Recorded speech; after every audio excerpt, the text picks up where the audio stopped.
Hey, what's up everyone? Saintsfan back again with another episode of the GTA 5 Q&A.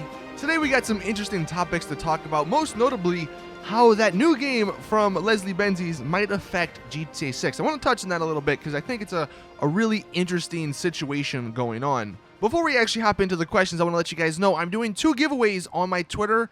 One for a shark card and one for an Elgato gaming capture device. So if you want either thing, if you want to enter to win, I'll leave links in the description and in the comment section so you can go ahead and enter. Now, hopping into the first question from Braxton, what do you think happened to the guy that was leaking all the DLC?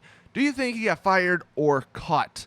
So just to sort of put this, at least this is my opinion on the whole situation, to like put it to bed, I don't think it was promotion like from Rockstar. Some people had this like conspiracy theory going on that this was somehow sanctioned by Rockstar, like the heads of Rockstar, and this was all just some elaborate new age type of promotion instead of going through the regular route where there's the newswire and on their YouTube channel and Twitter and all that.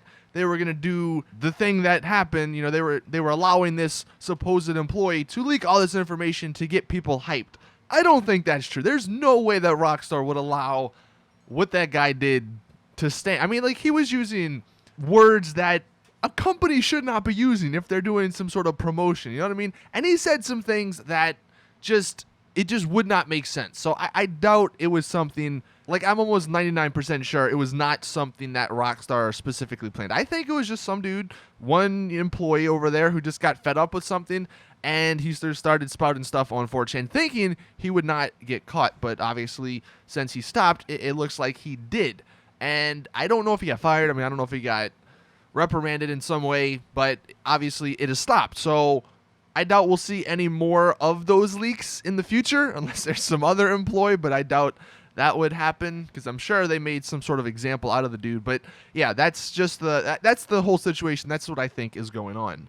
Next question from Johnny. Why is Rockstar out of resources, quote unquote, but still have time to create adversary modes? So look, I want to answer this or touch on this just a little bit because, one, we don't really know if they're out of resources, quote unquote. I mean, that was just one of the rumors. They make a ton of money, so if anything, they could get more people to come help. Now, you guys know I don't like adversary modes, but to be fair, I'm sure the reason we're seeing a lot of adversary modes is because they're easier to make than some of the other game modes. And because I'm sure a lot of people at Rockstar are working or helping working on Red Dead Redemption since that's coming out this year, and then potentially even GTA 6. Yeah, I'm sure they are, or they don't have as many people working on GTA Online. So in that regards, it does make sense that they're making these easier and simpler modes. But I guess to answer your question, I don't know, man. I don't know. We got to come up. Look, this is, as a community, we have to come up with something. Now, I don't know like much about coding, but we got to come up with something that Rockstar could somewhat easily do that could replace adversary modes, because adversary modes, I don't know many people who do like them. I mean, people play them for the money, but once it's not double money, they don't play them. So, or they play them to get glitches, you know, glitched outfits. But I think that's what we got to do as a community. We got to come together and figure out what a simple idea could be for them to replace these modes if we want them to go away forever. Taylor, what is your favorite all-time vehicle? I've answered this before, but just in case there's any new people out there curious, the Deluxo from Vice City. Vice City was my favorite GTA game of all time, and the Deluxo was probably one of the most fun cars in that game, so that's why it's my favorite car. And I just hope one day we get it in GTA Online. Maybe not, but hopefully. Taz with the next question. Do you think that updates will start slowing down? If so, what updates would you like to see to bring a close to GTA? So here's the thing. We've obviously touched on this topic a lot in the past few weeks, but the one thing that I haven't actually said is the schedule that I think would just sort of work. Now, we don't know the actual release date of Red Dead Redemption. I believe they just said fall of 2017. Now, we don't know if that's like early fall, late fall.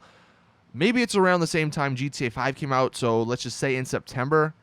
So if it does come out in September, I would say that February we'll get a DLC for GTA because, one, there's the Valentine's Day stuff, and they might throw some extra things along with that.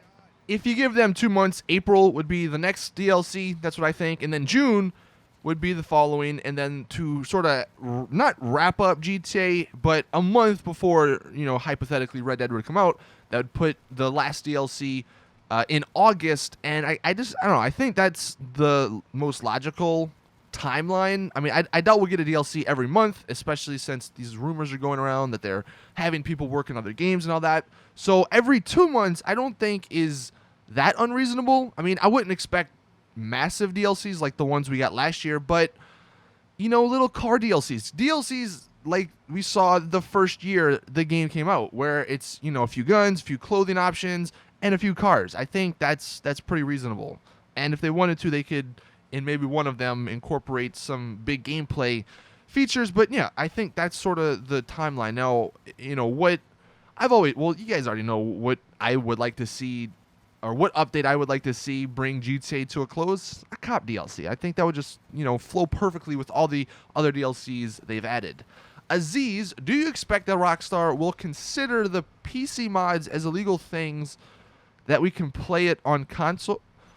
Okay, so I'm going to assume your question is, do you think we'll ever get to play mods on consoles?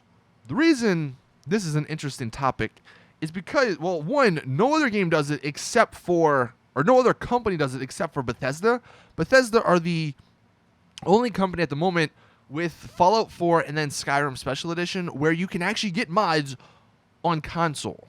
Now, it would take some work from Rockstar. I wouldn't expect it in GTA 5. Maybe in GTA 6. I mean, they would have to have something. Basically, the way Bethesda's works is you upload your mods to Bethesda.net, which is their website, and then you can access those mods on the Xbox One or PS4. So a similar situation would have to happen for GTA. Like, I guess let's just use the Social Club, for example. You'd have to upload your mods to the Social Club so people can get them on the console.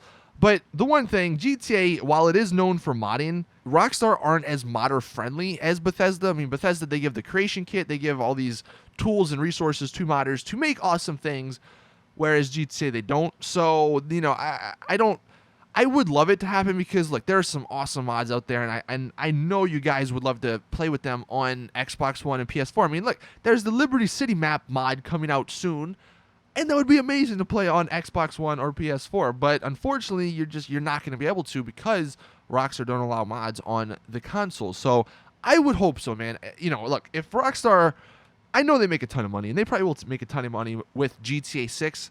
But if they want to actually do good for the community, let the people on consoles have mods. That's something that would just, I don't see a negative in that. You know what I mean? It would just be something that's, hey, look, Rockstar are being awesome. They're letting people use mods, obviously not online, but in single player on console. I don't know. I guess maybe we'll have to wait and see what they do with Red Dead Redemption 2. Speaking of GTA 6 Gold Rush, do you think GTA 6 will have environmental destruction? That would be kind of cool. I'm going to say GTA 6 is going to be another sort of revolutionary next-gen game, just like GTA. Well, GTA 5 kind of was. I mean, it pushed the last gen to its limits. I wouldn't expect buildings collapsing or anything like you would see in Battlefield, perhaps. Maybe small things, though. I think that'd be cool. If you hit a concrete wall with a car, it would sort of crumble down. Just kind of like how light poles and fences and stuff fall down and then they just reappear if you drive away and come back. I think that'd be really cool. Just small things to add to the experience. Yeah, for sure, man. And then the last question, like I mentioned at the beginning, that I want to touch on a little bit.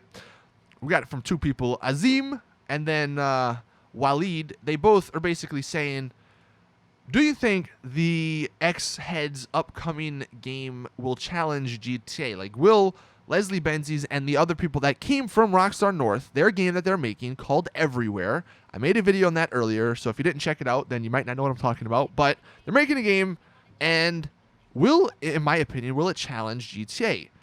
The one thing that I can say is that competition is always good. And honestly, name a game that GTA sort of competed with. You know what I mean? There's not another open world. I mean, Watch Dogs was attempting to be it, but that's not even close. It's not even a close comparison. I don't know what other games are big open world games that just are as good as GTA 5 and GTA Online and even the past GTAs. There hasn't been a competitor to the scene. So maybe this game from Leslie Benzies, maybe it will bring competition to Rockstar, and instead of them doing the lazy thing, maybe they do go out and get dedicated servers, because that's what basically everyone wants. Maybe they do bring mods to consoles. Maybe they start saying, hey, look, we now have competition, so now we actually have to do things that many people in our community would like. I mean, not that they weren't doing that before, but maybe they go out of their way a little bit more now with this game upcoming. Now, again, the game that they're making, Leslie Benzies and all them, it probably won't come out for, a good 3, 4, potentially even 5 years. But that might be the time frame on GTA 6, especially with, if they make it a, gigantic city, if it's a new city, or I don't know, what the case is going to be. But I think competition's always good, and I want you guys to let me know in the comment section, do you think that the game Leslie Benzies and his team are making, do you think it will affect GTA 6's development in any way? I mean, look, just one example, always going back, and I've said this in the past few videos, with Call of Duty and the guys at Infinity Ward. They went on to make Titanfall. They left Infinity Ward, they left Call of Duty, went on to make Titanfall, which had the jetpacking and stuff. And then look who followed. Call of Duty followed in their footsteps. So maybe Leslie Benzies and his team have a similar situation where they make something, truly game-breaking, and then Rockstar sort of follow in their footsteps and do something along those lines. But that is it with the Q&A. Thank you all for watching. Please drop a like if you enjoy. Subscribe for more awesome GTA content. And as always, I'll see you guys in the next one.